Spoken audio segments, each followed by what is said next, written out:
c'est pas banal d'avoir un frère danseur Non. professionnel. Mm. Donc est-ce que tu pourrais nous en parler aussi? En fait, on a commencé la danse tous les deux à 6 ans. Euh, et puis le professeur qui nous prenait en danse a dit à ma mère, je trouve qu'il se débrouille super bien. Ça serait peut-être intéressant de voir s'il veut pas faire le conservatoire. Donc il a commencé par le conservatoire de Versailles. Euh, donc c'est étonnant parce que mon frère, il a pas eu. Moi, j'ai eu une enfance entre guillemets normale. Lui, non. En fait, il a commencé sa carrière, alors de 6 à 14, mais même un peu plus tôt. Enfin, 14 ans parce qu'il est rentré à l'école de l'Opéra de Paris, les TIRA. Mais avant, il y a eu toute. Enfin, le conservatoire, les concours. Ma mère l'emmenait tous les week-ends pour qu'il puisse se présenter. Moi, quand je me reposais à la maison, lui, il partait prendre des cours. Euh, il a jamais rien lâché, mais parce que c'était sa passion et qu'il adorait ça. Euh, j'ai toujours été hyper fière de ce parcours. Mes parents l'ont toujours suivi.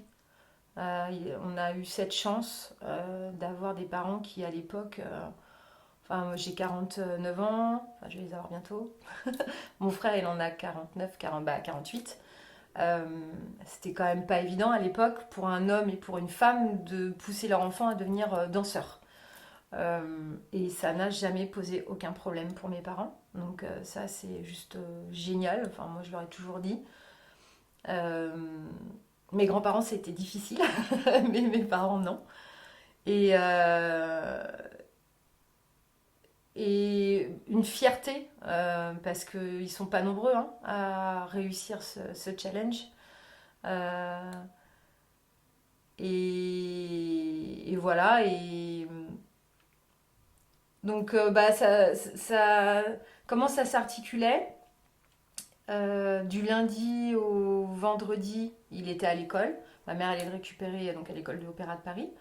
Elle allait le récupérer le vendredi, il repartait le dimanche soir. Voilà. Donc moi, j'aimais pas trop, hein, souvent le dimanche soir, c'était pas la meilleure période. Mais, euh, mais voilà.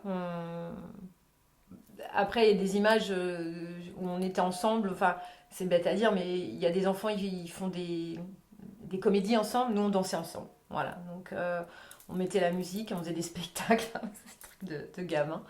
Ouais, et aujourd'hui, ouais, je suis super fière. Ouais. Donc là, il a quitté l'opéra parce qu'il a fait 15 ans là-bas. Il a eu envie de faire autre chose, donc il est parti à Houston après. Et ensuite, il est resté un an. Et au bout d'un an, il est rentré au Grand Ballet de Montréal, au Canada. Donc là, ça fait maintenant presque 20 ans qu'il y habite. Voilà. Donc moi, j'y suis allée, bien évidemment, ma mère aussi. Mais ouais, ouais, quelqu'un de... Enfin, je me dis quand même, il n'a pas eu d'enfance, il a consacré toute sa vie à la danse. C'est quand même pas commun, quoi. Voilà. Et je dis, quand quelqu'un a une passion, on ne peut pas lui retirer ça. Et mon père était passionné du LM et on ne pouvait pas lui retirer ça non plus. Il a toujours aimé voler. Et voilà, donc je pense que mon frère, au niveau passion, il a eu la danse et mon père a eu LM. Moi, je crois que j'ai la passion de la vie. Voilà, j'en ai une autre. Euh, ouais, non, fier. Voilà. Quel est son prénom à toi? Hervé, voilà, Hervé Courtin.